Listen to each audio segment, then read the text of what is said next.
Hello, everyone. Welcome to another installment of the SF Masterworks reading group. Did I use the right word? Episode, installment, whatever. Another thing of the SF Masterworks reading group. We are reading the SF Masterworks in the order that they were published as Masterworks. We are not. We realized today that we're not following the Wikipedia order, but there's a different website that has them all in the publication order because the printing and the covers, etc., changed a few times over. I will paste the link in the description if you're following along with us so you know what's coming next. Unless you're Jared, because Jared likes to be surprised. So if you're reading along with us, the next three books that we're going to be reading over the next few months are going to be The Rediscovery of Man by Cordwainer Smith for May, First and Last Men by Olaf Stapledon for June, and Earth Abides by George Stewart. Yeah, I think George Stewart for July. So those are the next three books for the next 3 months. Today, we're going to be talking about Gateway by Frederik Pohl. Before we get into that, Jared, would you like to start us off with introductions? Sure. I'm Jared. I run the Fantasy Thinker YouTube channel and play around on pagechewing.com a lot. Nice. My name is Chris Moore and I run the Chronicle of Chris YouTube channel. And I also hunt about and mess about on the Page Chewing forums. My name is Suzanne Imaginariu. I'm the author of the series Timelessness, and I run the Den of the Weird YouTube channel. Very nice. So let's talk about Bob. I stole one of your lines from earlier, but oh yeah, and do some book swiping. Yes, Ooh, book Susanna swiping. has the cool new edition. Mine has a black hole. Yeah. Oh, that's so cool. Well, it's actually foiled or something, is it? No, I it's, don't I know what mean, it's slightly different. It's shiny and it feels nice. Yeah, I like it. Nice. So if we see you rubbing, someone will know you're just rubbing your black hole. Yeah, it's just like Oh. Oh, that's so wrong. I apologize. If anybody switched off, I can. It's all me, right? Oh man. A 4-year-old inside. Let's talk about Bob. Let's talk about Bob instead. Robbie. Robbie or Robinette. Robin, I love Robinette. I love how the book starts. Isn't that the conversation where they discuss his name and how that makes him feel? I think that's fantastic. Yeah, it's actually, I think my favorite part of the entire book, if I was to pick one, is how Sigrid changes his name depending on how he wants them to react. I just think that's so funny. Yeah. Like the machine counselor is like, I'm going to call you this because I know it provokes this kind of response. I think that's so good. Yeah. The counselor was brilliant. I was loving it, the therapy sessions. I was like, again, a book that's it's so different from the previous ones and so different from anything I've ever read before. Yeah. So pleasantly surprised. Yeah. Yeah. Yeah, I like how the therapist is used as it's used as the sort of the outline of certain sections in between each episode of his past that happened before. It brings you back to a present and introduces the next concept in the next section, and I liked how he did that. It's like a framing device, and I thought it was very well done on Pohl's part. He really crafted this book very, very well. It's hard to find any kind of part of the book that slows you down or isn't as interesting as another part. It's all very well spaced out and very well, I guess, I don't like to use the word pace, but it's there. It's well crafted. That's the word I like to use, and well done. Yeah, very well crafted. I was never bored. I was never like super enthusiastic though. I need to know what's going to happen next. But I was never bored. It was such an effortless read. And usually I get annoyed when there's interruptions, like for the classifieds and things. Yeah. I do get annoyed with those sorts of gimmicks. Not with this book, because they made perfect sense and they came at exactly the right time, and then just it was that little break and then a little aside. So well crafted. Yeah, exactly that, Jared. Yeah, and those breaks I found myself sometimes skipping over them and finishing a chapter, and then going back Yeah. and checking out the break to see what it was about, just to see how it related. But they were never, like I said, never interfering. They were never jarring in any way. They just kind of went with the story. They weren't super um, revelatory or important, but they just kind of went with it, and it was cool. You could completely skip over them. I mean, you could read Yeah. the whole book and never look at one, but it gives you lots of little insights, like what life is actually like for people just living in the station. What are the kind of things? Like, it's almost like a very predictable, seedy underbelly that you expect the future space station to be, with lots of classifieds for companionship and all of that kind of stuff. And it also gives you a sense of the value of things, because you do get some of the reports of things, of the monetary breakdown and who got what and that kind of stuff. So you get an idea of, like, a successful mission is this before you get to that stage of the book, even, in terms of how it affects our characters, because we sort of know that he's well off at a certain point of the book, and we're like, right, well, how does that happen, and what does he bring back, and where does that lead in the mystery? And I think for me, one of the really interesting parts about the therapy sessions is that they're set in the present, but not until about the last 50 pages do you know where the present is. If that makes sense, because you don't know how many missions he's been on. I think the first time that he goes in the first mission, you think, oh, the therapy session is at the end of the first set of missions. And then you realize, oh, it's not. And then by the time you get to later on, you're like, well, if something's going to happen, certain people have to be in place, because that's part of his therapy, if you know what I mean. And it's the very clever narrative structure to kind of give us these little clues throughout, to kind of let you know what's going to be important, or when it's going to be important, or what's going to happen, and I think that structure, part of what Susanna was talking about there, in terms of, like, you were never rushing to, oh, I need to know what happens next, until the very, very end. That's the only time that it all sort of comes together, and like the two timelines sort of merge and come together just at the last minute, just by the time that you realize it was going to be the last timeline. Very, very interesting stuff. Yeah, you're right. I was like, okay, what happened? What happened? Oh crap, that happened. And it's a very good ending. Yeah. Yeah.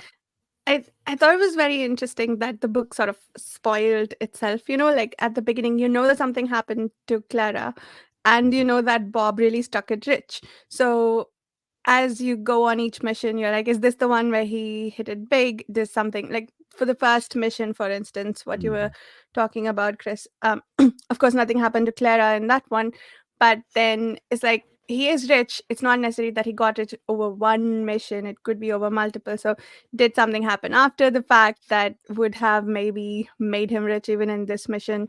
So there were, yeah, I thought that was very interesting. I know some books still do that, but this whole telling us where we are working backwards from, I enjoy that very much. So we can like sort of set the pieces and like understand as we go how we got to where we are at right now. And that's one of the reasons I read sometimes the last pages of the books. Just saying.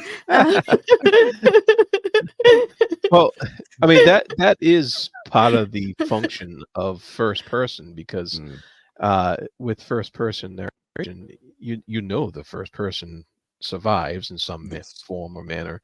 So there's always going to be that sense of, well, how did we get there? How do we get to the beginning of the first person's story? And so this was just the perfect. He chose the perfect devices to do a first person narration story. Yeah. And I think whenever I wasn't reading the book and thinking about it, it's amazing how many things or topics it explores or engages with. For like the therapist one, of course, there's the whole psychoanalyst and like dealing with trauma and blocking out memories and dealing with guilt, all of that. But also the interactions they have with regards to Bob. Well, there's two aspects to it. One, trying to gain control of the situation by repetitively declaring to Siegfried that he's just a machine, that basically he doesn't have control over him, or like trying to gain back whatever control he seems to be losing during the therapy sessions. But also just the aspect of artificial intelligence, right? Like engaging with that, telling him, like convincing himself that he's a machine, and how deeply this machine understands. I know there are more books in the series. I can't help but think that this is not just any machine. Apparently, it has Heiji circuits. We find out towards the end of the book. So maybe it has some form of consciousness, like it's not just a bunch of circuits. But we don't know that. It is still worth engaging, like it, that I feel like that those questions are still raised in those exchanges about, like, you're just a machine, whenever Bob has one of those tantrums. And then of course there's the whole, not necessarily first contact, but first contact with alien technology, and the parts of living in a space station, dealing with fear of going out into the unknown and trying to strike it rich, and I guess the life circumstances that lead you to it, the family, the four hands, were they four hands? Yeah. Yeah.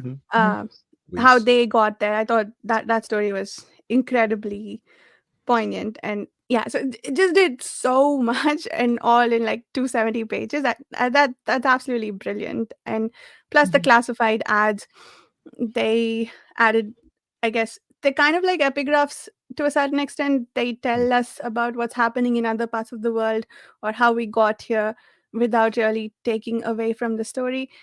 And of course, there's a lot of humor as well in the exchanges between Siegfried and Bob.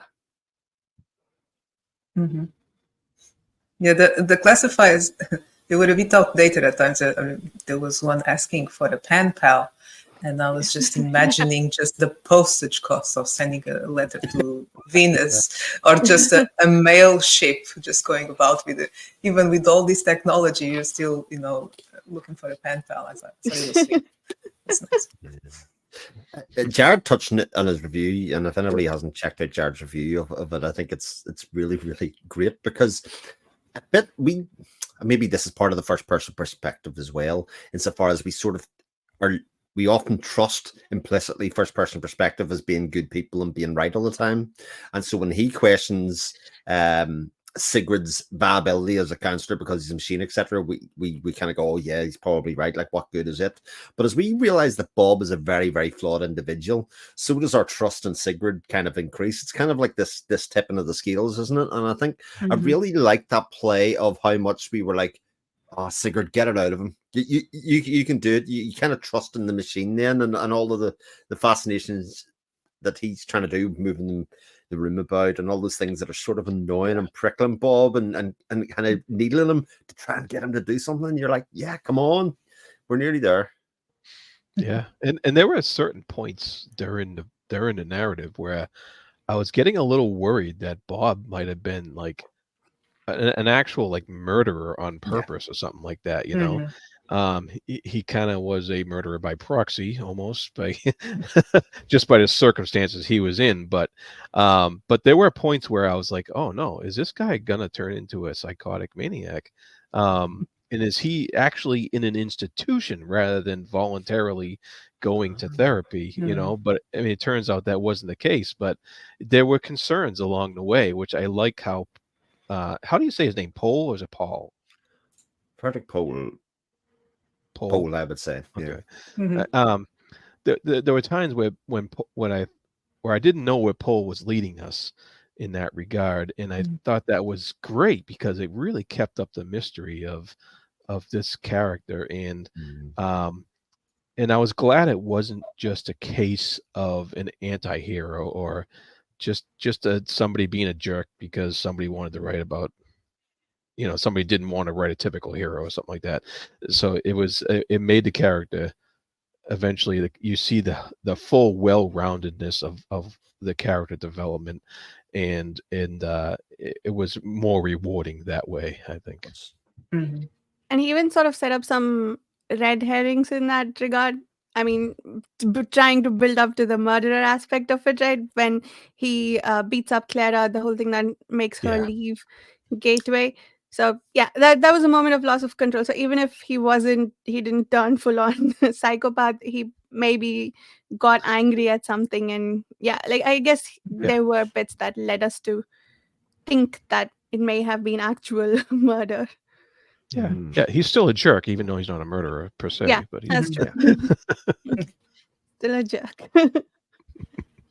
But he is a jerk, but he doesn't understand himself at all. Like he really has no concept of what makes him tick the whole way through the book. Like the reasons that he is the way that he is, the reasons that he acts the way he is, even when he has his outburst and he becomes this very vicious, horrible person to the person that he loves, Clara.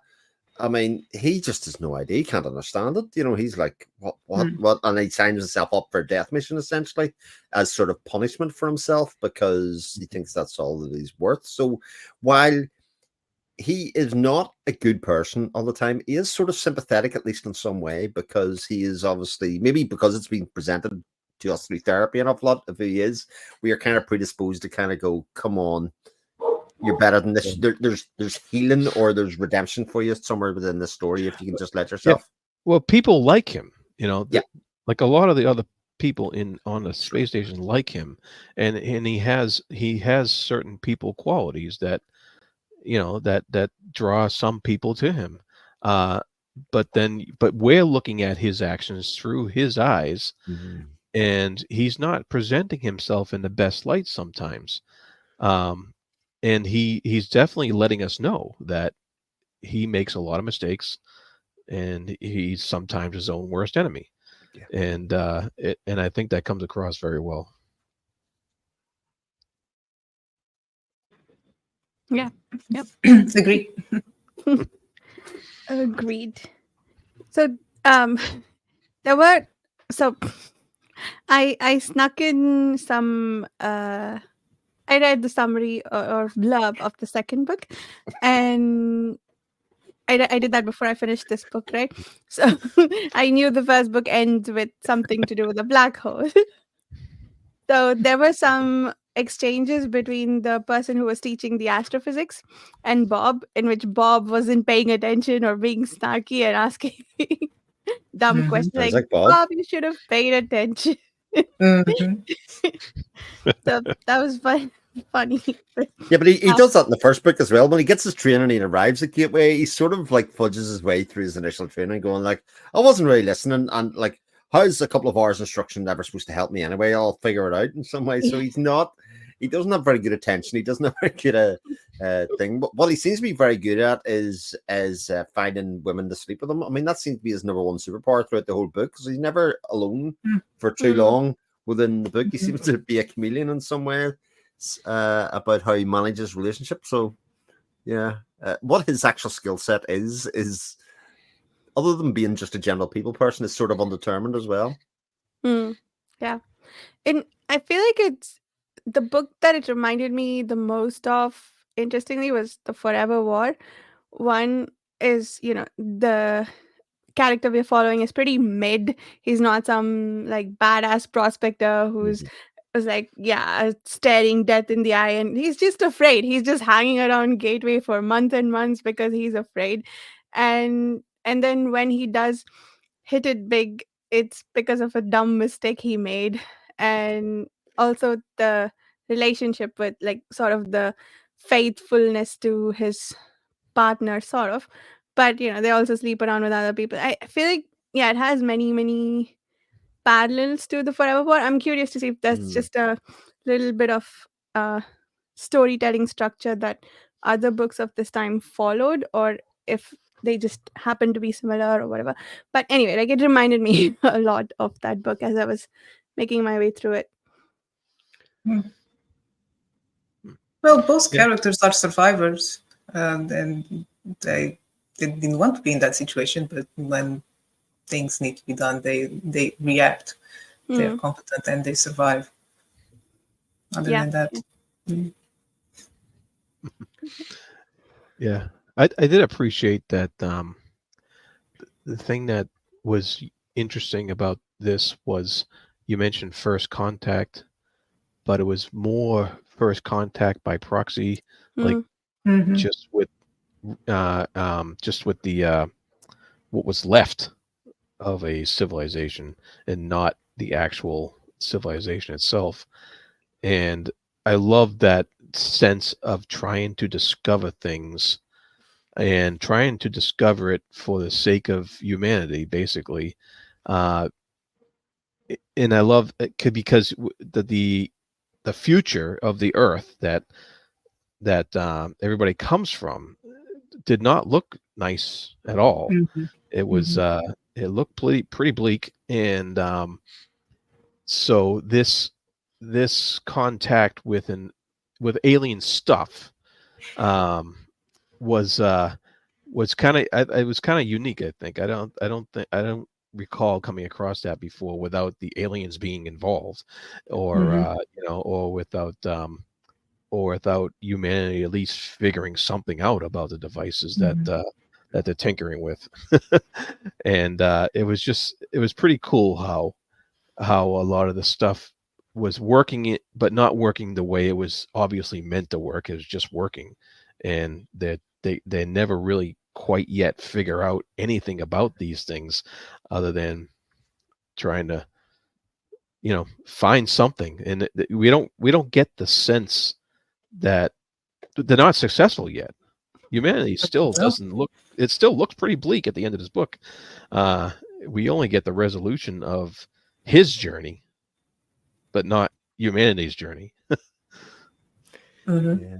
And they It's had to be pretty desperate to attempt those sorts of missions. Oh, we just found all this. We have no idea how it works. Oh, what are those lines? Oh, who knows? But we just get on the ship anyway and then hope for the best. The courage, or I mean, the desperation to go, and they would take anyone pretty much. Oh, you wanna, yeah? Do you wanna go? You wanna try? You might get rich. You might die. It's up to you. And the amount of people that would gladly take that deal. So. Yeah, it makes you wonder how many people today would take that deal. Mhm. How many Mhm. people would be desperate enough to get into a ship that says, you have an 85% chance of dying. Good luck. Mhm.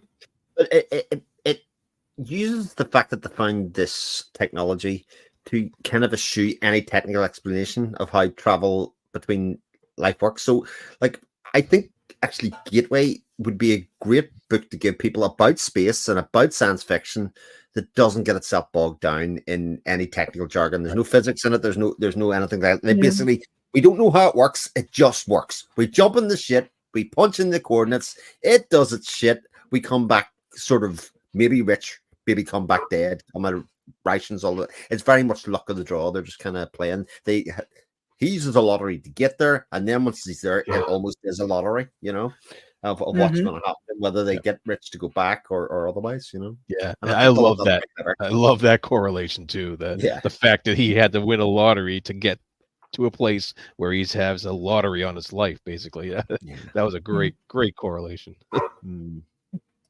Yeah, I really also appreciated or enjoyed that there was a casino there, that they were all very avid gamblers, because of course they were gambling with their Yeah. lives too. Indeed. And Clara kept losing, so that, I mean, they don't say so explicitly, but that must have contributed to her fear of leaving, right? That she may not, that the odds won't be in her favor whenever she Mm. leaves. So yeah. Yeah. But Good point. yeah, but yeah, like you talked about it briefly earlier, but the forehands, especially their lottery of how they get their fortune, and the way Louise kind of says, "Look, we are cursed with bad luck because of how we got here. Like Mm, we nothing good can happen to us because we basically sacrificed one of our family yeah. Mhm. Yeah, and that years was of their life to get here. So no good will come of it. We are all going to die here. Like that's just predetermined. Mm, yeah. Yeah. that was pretty grim, actually. That hearing their Mhm. story and finding out Mm. more about them was it didn't really shed a very uh, nice light on them, and very not a heroic picture at all of some of the Mhm. people that what they did to get where they are. So that just ups the level of desperation that we were talking about earlier. Mhm. Yeah. It gives an idea of kind of exactly what you talked about, Susanna, which is how desperate times were Mhm. on Earth. That like the kid would say, no, you need to do this so that you have a future, you know, that doesn't matter about me. Like it's kind of like almost selling the kids for, you know, some sort of profit to keep the rest of the family fed, you know, which, you know, harks back to Victorian times, etc., even within Britain, you know, and very, very dark times for society, never mind kind of a future society as we have here. Yeah. Yeah. And one of the themes I think that comes up in the book is how much control do we actually have over our destiny? Because I love the passages where he equates himself to just being this regular smuck sailor on a ship, you know, that he can't get off, and there's nowhere else to go, but your fate's tied in with where the ship's going, and he equates himself with to being a person on Columbus's ship, or even being somebody who's going out west during the expansion period, and you're there, and there's once you sign up, you're there, and your fate is not in your own hands, and that feeling of being tied into a certain fate and how you deal with that, and that's part of the reason why he's in this therapy is he had to really overcome that and try to deal with that, and it was pretty powerful how that resonated throughout the book. Yeah. I like when the person with no legs, I forget his name, Shiki. when he tells Shiki that he doesn't have the courage to go stare death in the face 100 days, like to make the choice to stare death in the face, to keep worrying about whether he would die for the next 100 days. He says you only need the courage for one day, because after that you don't have a choice. So yeah, Right. I really like how he put that. Yeah. Poor Shiki. Yeah, Bob treats Shiki horribly. He brings him tea and sends him to his orientation on time, and this Gives is him a how job, gives him breaks when he's working Yeah. for him, you know, he's like, I'd cover your back. Yeah. Yeah. Just a mid-flawed person, right? That's who Bob is. We keep coming back to that. Yeah. And I thought also it was very interesting, like going back to the bit about how dire circumstances are on Earth and Venus. Apparently, they are mining hydrocarbons. I don't know. That bit was a little confusing to me. I thought at first that they were eating said mined hydrocarbons, but I guess they were growing food out of it or manufacturing food out of it, which and the population is 28 billion.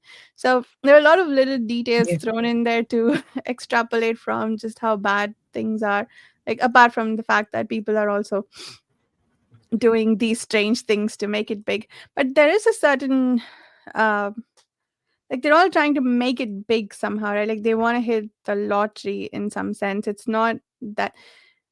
Is it that there are no jobs on earth that will pay a steady wage that will allow you to live well, or um so what's the point I'm trying to make?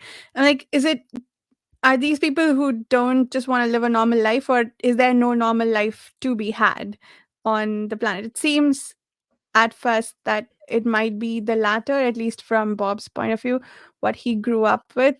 But I feel like what's her name? Clara seemed to have it okay, that she had money before she even came to Gateway. So yeah, she wasn't even a thrill seeker. So what are the things that bring people to Gateway? I think that's pretty interesting to think about as well. Yeah, Clara was an engineer, right? Yeah.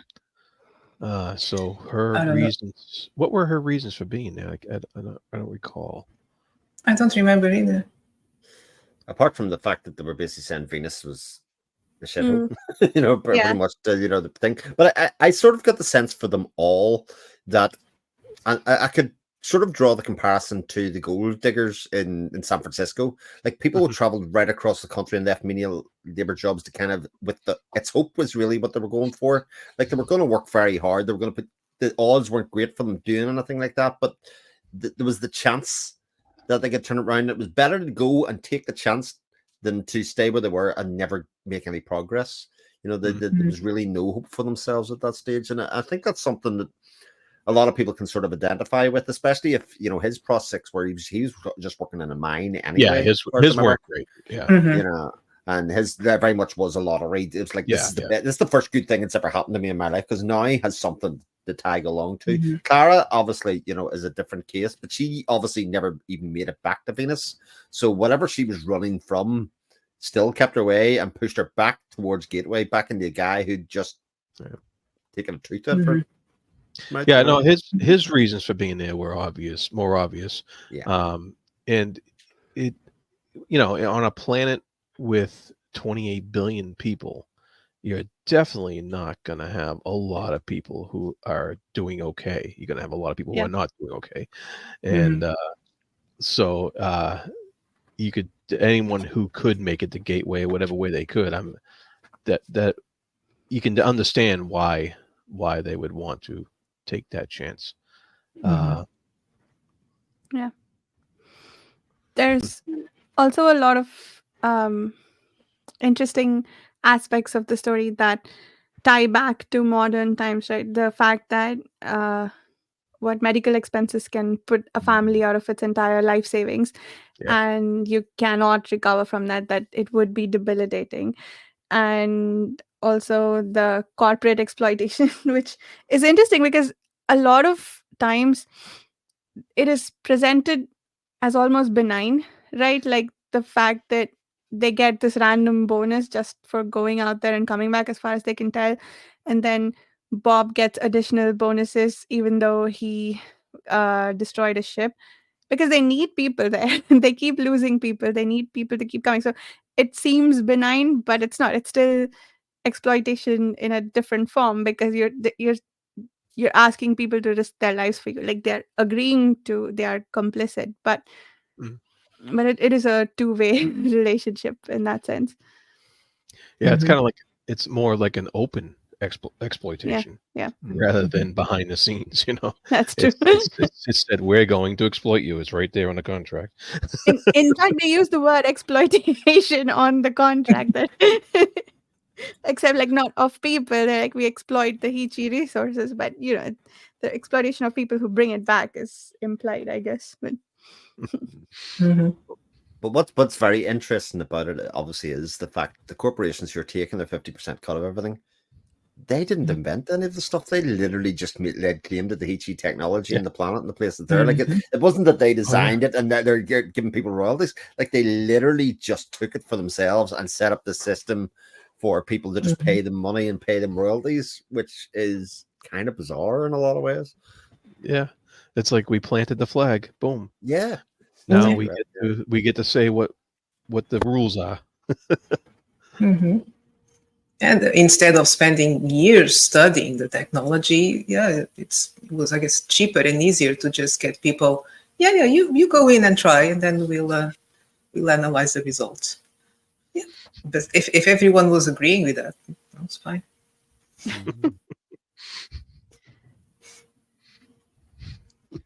Yeah, but it's, the interesting thing then about station life and about the people who did want to go out and people who stayed is that there was almost this culture, like we obviously talked about the casino being like the main form of entertainment for them all, but they all had these like going away parties. Anytime anybody was going away, it was like a reason to have a party, and there's nothing really to celebrate other than it's almost like a week before somebody goes away somewhere, given the prospects to have, you know, like we're going to celebrate you going because we'll probably not be able to celebrate you coming home. Because if you do come home and make it rich, most of the people are shipping off out anyway, you know, and that's very much the rarity. So they may as well have their joy while they can have it before they go. The hope, they're celebrating the hope. Yeah. I liked that they kept celebrating everything that they could, which again, like ties back to what they had to get away from and what they are probably going towards and so on. Yeah. Did anybody actually guess what it was that really gave Bob his trauma that he was trying to deal with? No, not Yeah, until I the didn't. end. No. I was not expecting that he basically had to sacrifice everybody to get out of that black hole. That And he was right on the cover. But no. yeah, it was on your cover, yeah. Yeah. And, but yeah, no, that really it was pleasantly surprised me how that Mm. what his trauma actually was and what happened. And I was that like that kind of made the book when that happened. I was like, because going throughout the whole book, I was like, okay, this is good, but I'm not wowed yet, you know. And then when I found out finally what caused all the trauma and why he's in this therapy, I was like, okay, this makes sense, and it all wrapped up really nicely. Yeah. Yeah. Yeah, I didn't think he would have been responsible. I thought she would have just died, and I didn't think he would blame himself for anything throughout the whole therapy session. I just thought he lost her somehow during a mission, and that was it. But yeah, this was far more intense Impactful, than that. And do you think that when it is exactly at the point when the teacher was talking about how you could get out of a black hole with a small body pushing back a bigger object, they can Mm. leave the black hole. So when he's the only one in the second ship, it is the smaller ship. Do you think if he had paid attention, he would have known not to do what he did? But apparently he didn't do anything. Whatever happened was done by the other ship, right? And it's unclear what happened at the end. Did you guys figure that out?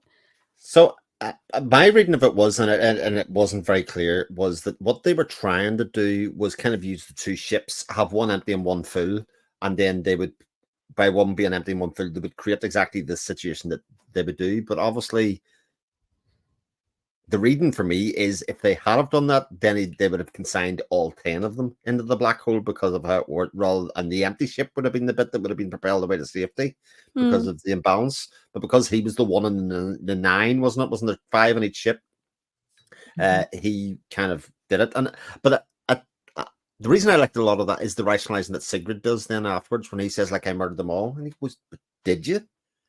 Did you murder them all, or did you just live?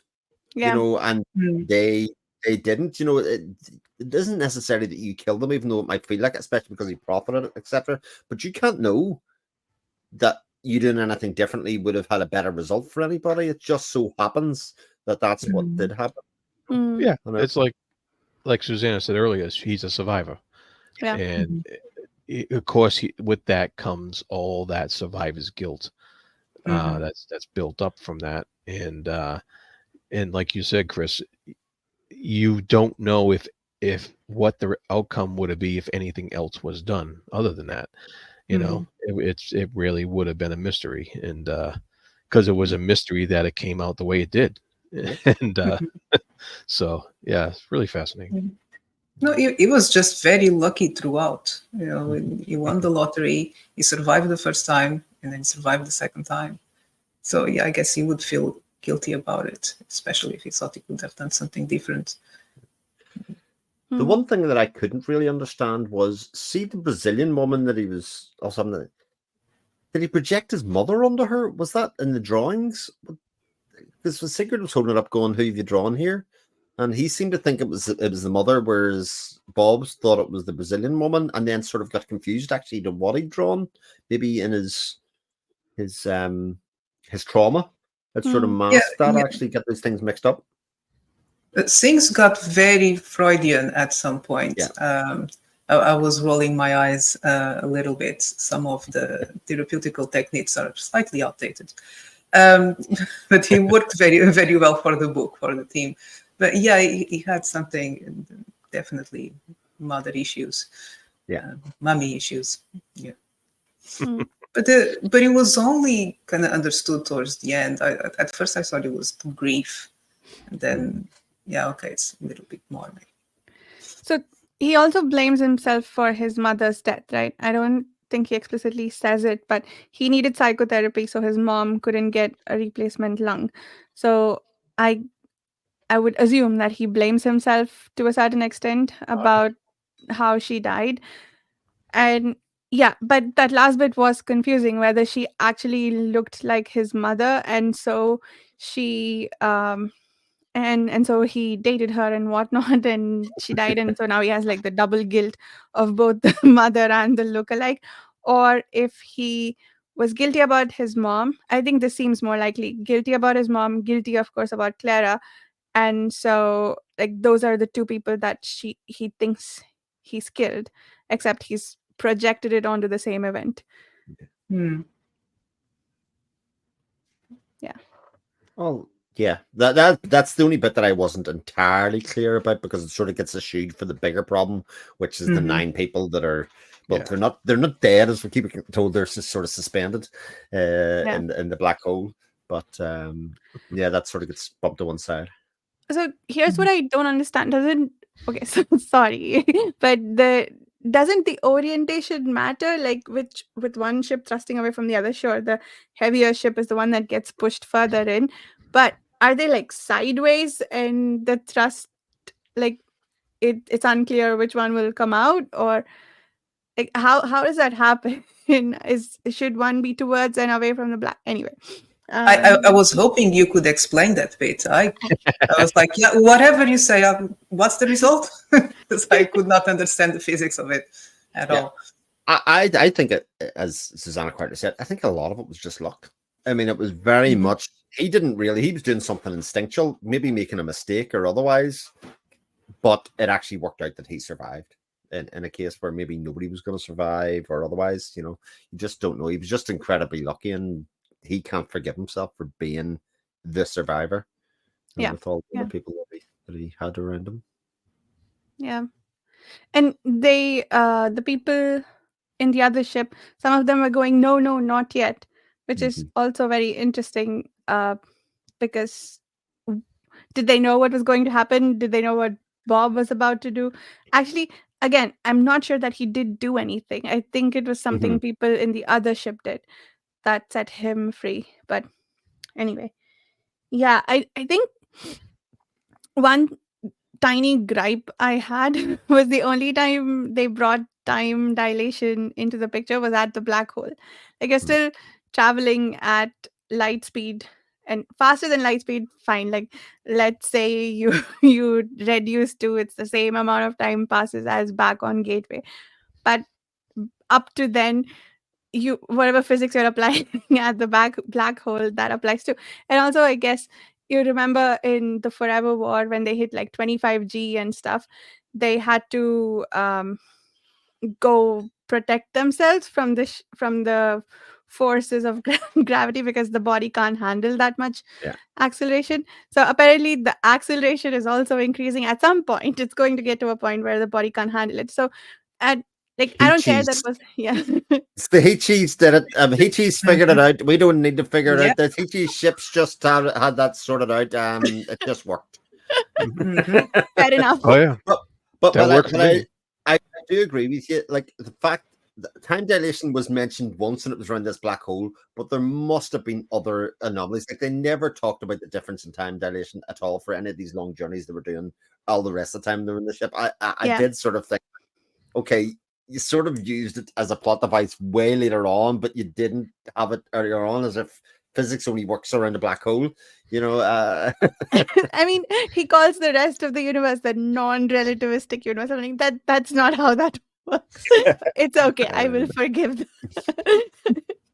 But yeah, I mean, it very much was a story, and to me, its only real purpose was so that he hadn't actually murdered them in the end. Because I think Yeah, if he actually had murdered them or they had died, then the rationalization at the end isn't quite as effective in a lot of ways, and it doesn't give as satisfying a conclusion as we get, because nobody died. They're still sort of alive. He can forgive himself and move on. There's another 5 books to come. Yeah. But when I was studying physics for college or school, I don't remember, there is this problem. I don't know if this is in all the physics textbooks, but the one I studied from, Resnick and Halliday had a question about a man around a black hole. and the question gave us his height and told us to calculate the difference in the gravitational force that he feels at his feet and at his head. And the answer came out to be enough that he would be ripped apart. So, they Armored ship, though. Armored HE ships. Yes, You Heechee. weren't Yeah, reading. those books didn't have the Heechee technology.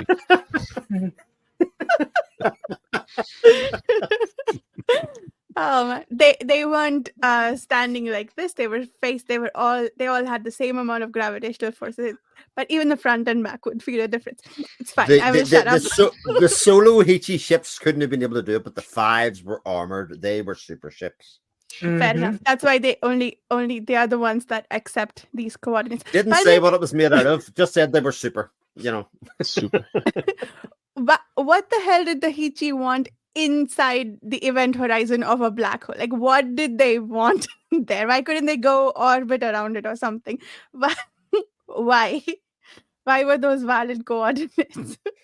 Nobody Well, wants to talk they about could that. have gone there to study the black hole, but there was also a question. No one really know how old the how long the ships have been there. Maybe fair enough. things would change, coordinates change. Maybe Mhm. that's why maybe some ships would just disappear and Yeah, so- I actually kind of assumed that. I had kind of assumed that the coordinates that some of these ships were going to weren't actually the same as originally intended.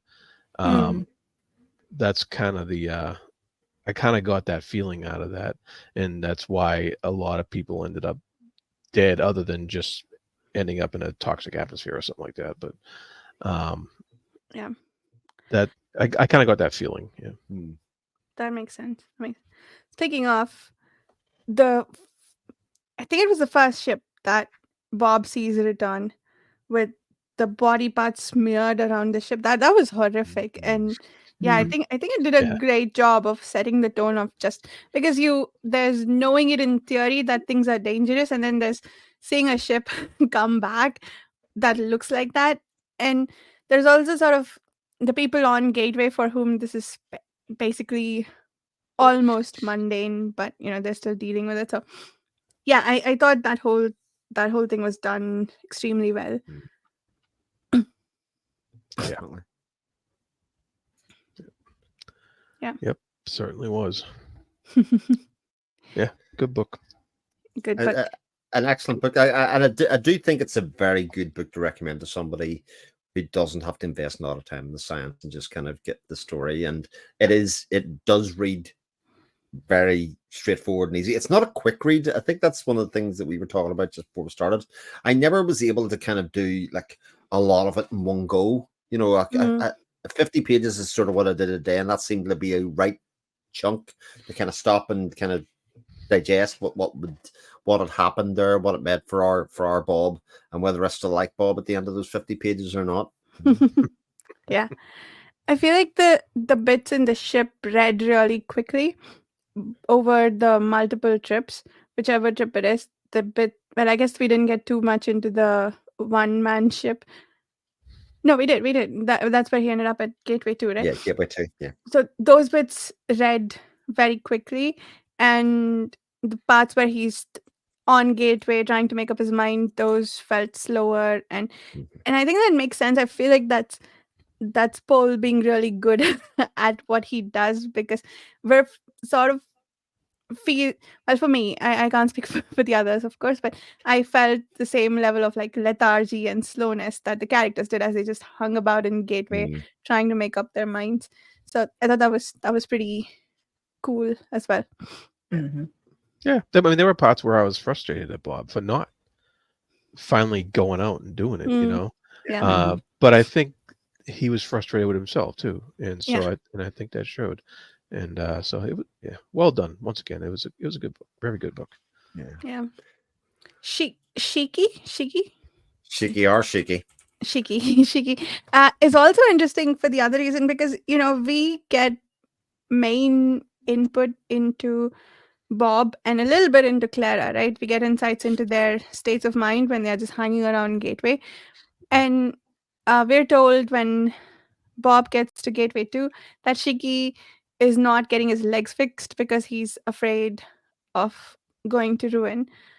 But that's interesting for two reasons. One, it's the whole getting medical help will put you out for the rest of your life. But also, Mhm. I think in some sense, he is also being as fearful as Bob and Clara are being, which, because at some point during the book, I was hoping or I was wishing for some perspective of people, some of these daredevils, who seem to not stick around and just take whatever flight comes up next. So, yeah, we did get an additional perspective of someone who's also afraid, but it was sort of in the same category as well. But I liked that parallel that he drew between himself and Shiki being afraid to get his legs back. Poor Shiggy. Yeah, poor Shiki. Mm. Yeah. Yeah.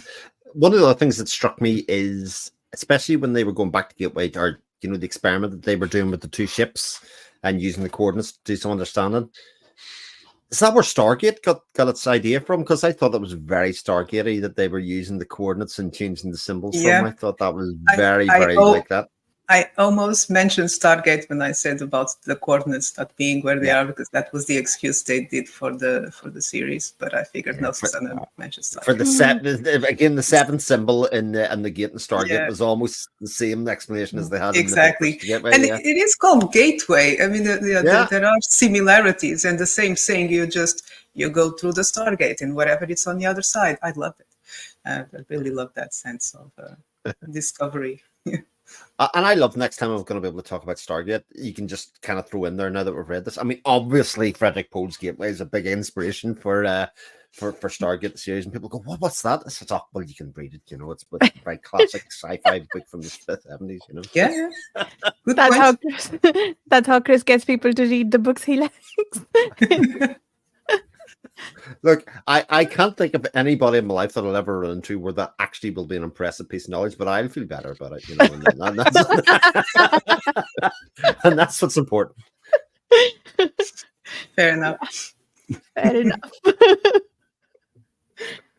Oh, yeah. Cool. Were there any other topics to bring up about this book? Any? Well, there is one, obviously, and I think it was a bit clunky. His sexuality was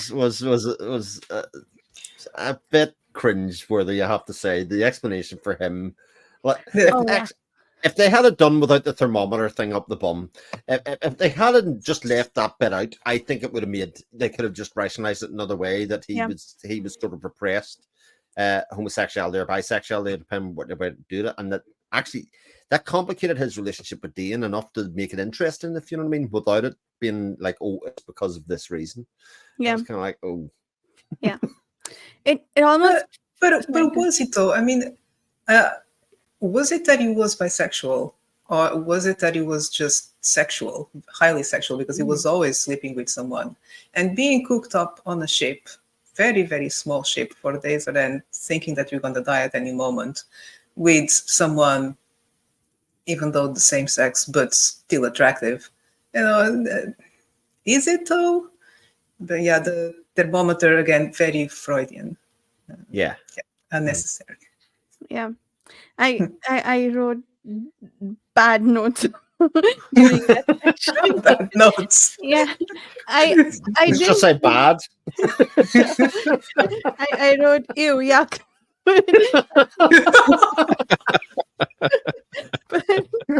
you know what would be hilarious? See if you ever sell that book, or somebody takes all of the books and trades them into the shop, and then somebody picks up that copy of that book in another 15, 20 years, and there's a little dedication to the inside Devour with love, and then they get to that bit, and they're just in the margin, ooh, yuck. Okay. Ooh, yuck.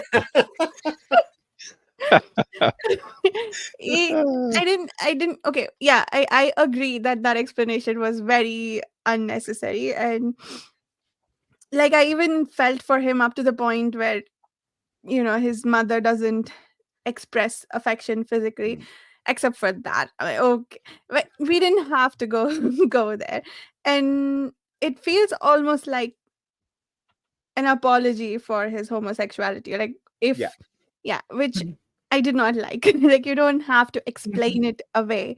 It's just Yeah. something that is. So, which Yeah, it you don't seems, have to make it into a trauma or a pathology, which was exactly yeah, what they did. yeah, Yeah. yeah, Because it was judgy. It definitely was the idea that he wouldn't have been homosexuality was wrong or something for him to be both, even though he had kind of said and shown that people were bisexual in other parts of the story. yeah, I just exactly. thought it was like completely unnecessary Yeah. in one ways. And like you say, Varsha, the fact that his mother didn't show him physical affection was enough.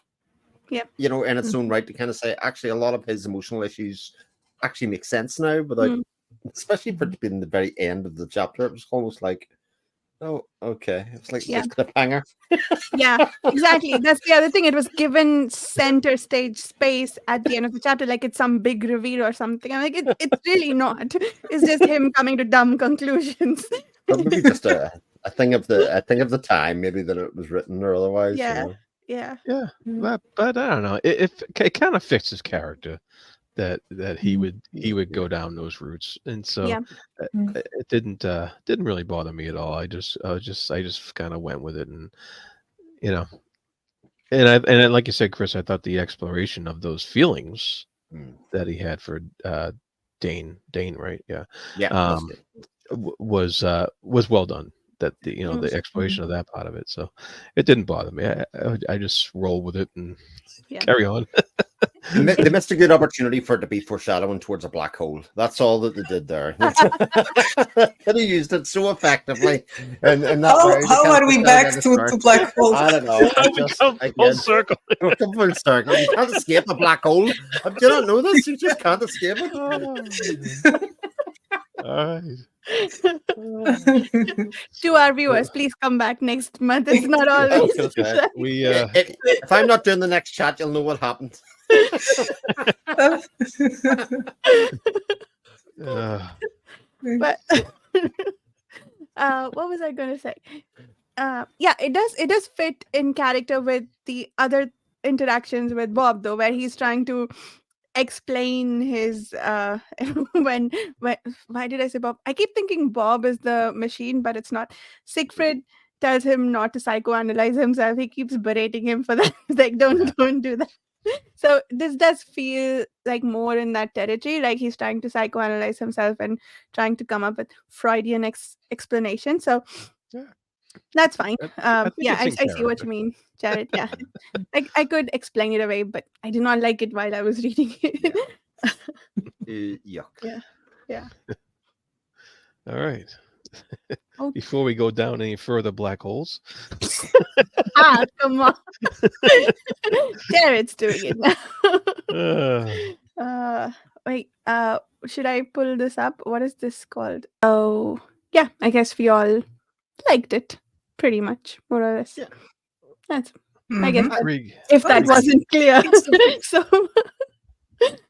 I don't well, think it is rare when we all agree. Yeah, that's true. Is this the only time? Oh, okay. Cities in Flight too, and I Am Legend. I Am Legend. Yeah. Cool. Yeah.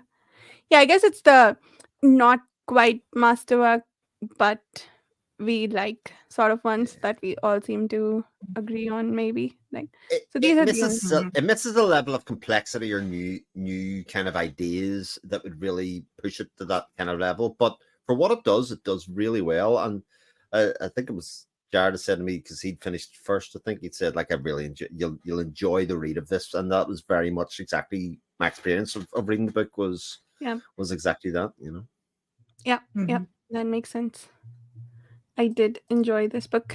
I'm looking forward to the next one too, the Rediscovery of Man short stories. That's a first, I think, a short story collection. I know there are more as we go along, like this one by Greg Egan. This is a big one, but the Rediscovery of Man is pretty small. I think. Well, as the short story pages, yeah. But as Suzanne said, like, and we've said previously between us, I still stunned by how different all of these books are. Like, it is so surprising. I sort of thought even by about 5 or 6 books in, we would have very similar ideas and kind of themes, and even how they read or how they presented their stories, and none of them have been similar in any way, shape, or form. Yep. I agree. Well, I think this one felt similar to the Forever War, Yeah. but it's different enough that it is its own thing as well. Mhm. But that one also had alien contact, right? That's right. Yeah. But yeah, I'm curious to see that if this was inspired by the Forever War in any way. Which one came first? Forever Wars Forever Wars just first. first, yeah. Mm. Okay, Mm. A couple of years preceded it by. okay. So maybe not Um, enough to influence, but mm, there's even a graphic novel. Interesting. Anyway, of the Forever War, not this one. But yeah, cool. So any other closing thoughts before we wrap up? 9 months. Uh, 9 months, 9 novels. Yes. Yeah. Yes, it's going well. Two more. Well, I have to say I am loving it. I'm so glad Yeah. that I joined in and finally get to read all these books that you just put off, and I'm loving the discussions and just learning. So yeah, thank you. Yeah, it's Awesome. a lot of fun. Yeah. Whoever's idea this was, or Yeah. Yeah. Thanks. Well- Thanks. Raffles. Thanks for bullying us into this. It's great. See, I hadn't turned into a bully yet. I asked nicely. Lately. That's what a bully would say. I think I say this every week. Yeah. A bully doesn't self-identify as a bully. They just kind of think they're being nice and helpful and pushing people in the direction that they feel that they need to do. They need to go. That's true. That's true. To everybody listening out there, we really like Vasher. Don't worry. Just in case. Yeah, just in case. We never know. I've done these things before and started to get like people going. It's absolutely disgraceful how you treat certain people within the thing. You bully them, and it's terrible. It's like that is not the relationship we have. I don't. Well, I perceive it, but maybe I am the bully. Then maybe that's the thing. We're all friends here. And it was actually your idea, Chris, sort of, that you were reading them in publication order. I was like, let's all do it together. That's it. But I had stalled and stopped. I had stopped at Cities in Flight. Well, I'd done, and then done Do Androids Dream by itself. This kind of started up again, but never went any further. Yeah, that was the idea. But having the impetus of every month to put in your TBR to say, right, we have a discussion on this date. I'll probably need about a week to do it. Let's do it. It's very therapeutic because it sort of means that you can balance everything else around what you're going to be doing, and then know that you're going to have a really fulfilling conversation at the end of it. Yeah. It's very cool. I like that. And the fact that we made it past Cities in Flight is incredible. It's stunning. It's true. A two-parter. At some point, we'll meet a book that we like less than Cities in Flight. But unfortunately, don't until think then, so. that's the dud that gets kicked around. You know what? Cities in Flight's biggest problem is that it's a really long book. I think if it had been 250 pages, it would have been fine. But the fact that it wasn't, it was actually to its detriment. Yes, I agree. I think the first two books were decent. The last two books hated their guts. Okay, so let's do outro. Sorry if you heard noise there, but Susanna, maybe you can start us off. You can find me at the Page Drink forums, my YouTube channel, and I'm still on X as Chronodendron. Nice. You can find me on the Patreon forums. You can find me on Chronicle Chris. You can find me for more sci-fi conversations on Speculative Speculations, which Force is trying to change to Deliberate Deliberations. No, just add, not change. Sorry, Speculative an addendum. Deliberate deliberation.